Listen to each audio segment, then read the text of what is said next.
Hello. Great Yarmouth. Tick. Used to be called Vauxhall Station. You see that? I think I don't quite understand why it says Vauxhall Station. It's talking about evacuees. Really? It's talking about evacuees during the war because Yarmouth was heavily bombed during the Second World War. I didn't know it used to be called that. I just know it as Yarmouth. We made it to Lowestoft. Lowestoft. Ask a local. Vicky's a local, but more intriguingly, Vicky's met another local. Hi. Hello. Hi. This is Mark. Hi. How do we know Mark, Vicky?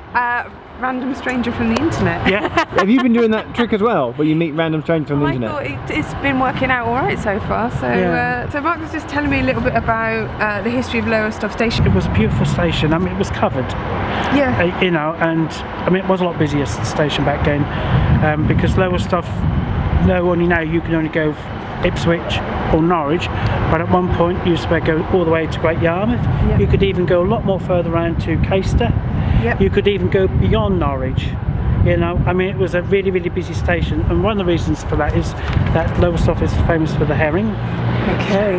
Unfortunately, the herring trade in Lowestoft is like non-existent now. You know, it's pretty much like that anywhere. I mean, the harbour was very full of trawlers and all that, and we used to have a goods line that used to go straight across, and it used to go across the road.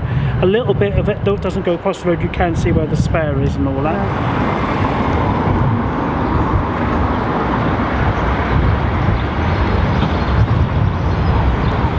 So that's the sign. I don't know when it went up, but it wasn't there when the station was first built either. Okay. Vicky, what we got? It was an original British Railways Lowestoft Central Sign. enamel sign Yeah. on the outside of Lowestoft Station. Yeah. It's brilliant. It's now not called Lowestoft Central, but it remains there. It remains there. It's just now known as Lowestoft because there is only the one station.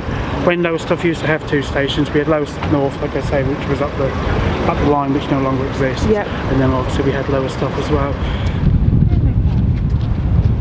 And also, what are we standing in the shadow of? An amazing wind turbine. I think wind turbines are brilliant. They're very graceful to look at, and they are a fantastic way to generate green energy. And it has a nickname. It has a nickname. It was a competition that was held in the local paper, and it's called Gulliver. Careful, it's wet. Sorry, I'm repeating what Mark's saying. So we're standing at the most easterly point Although of Great Britain. it didn't used to be. Lowestoft wasn't always necessarily the most easterly point. There's a village further down, or a part of the land called Eastern Pavance, and when you look at it on like Wikipedia and all that, it suggests it was actually the UK's most easterly point. I was just going to say, but along this side of the shoreline, you've got Gunton, Gunton, which is just further up. which we're on. There's a little train station we went through earlier, which isn't this. Maybe there's more than one Gunton. There probably is, but that won't be this one. Nope. Because Gunton's never had a railway station. Okay. Corton station, which is the next place up, which does have a railway station, though that no longer line exists because that line between Lowestoft and Great Yarmouth disappeared in the very early 70s. Would you actually? I actually have a passenger. Yeah, have you got a chat this way, mate? Nah, I like the other ones, I feel jump on. After all that, there's somebody getting on anyway. Welcome to Brampton. Here's the station sign. Here's the single track. Here's Vicky taking a photo. Here's Andy, our guard. Here's the... What's the white flashing light do? That's telling me I can go. And let's get back on. That's Brampton. Ready. Thank you. And we're done. No worries. Oh, we have this maquette book.